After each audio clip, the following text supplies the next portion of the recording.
Hey guys, how's it going? This is Mike from M&R Automotive. Today we're in a Grenadier. We installed the M&R XL kit, which contains a 30-inch Pro Series light bar, as well as two 12-inch light bars pointing slightly outwards towards the sides. So these are your factory low beams. These are your factory high beams.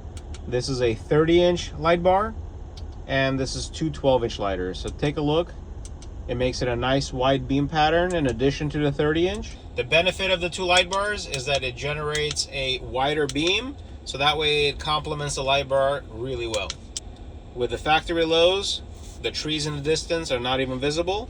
With the high beams, they're slightly visible. And with a 30-inch light bar, as well as the 12-inch light bars, everything illuminates. You guys are gonna absolutely love this product. So now I turned on the off-road mode. So factory lows, factory off-road lights, 30-inch light bar, two 12-inch light bars. So you're getting the best of both. A bold amber DRL for daytime driving, and a high output white beam that really performs when it's time to light up the road.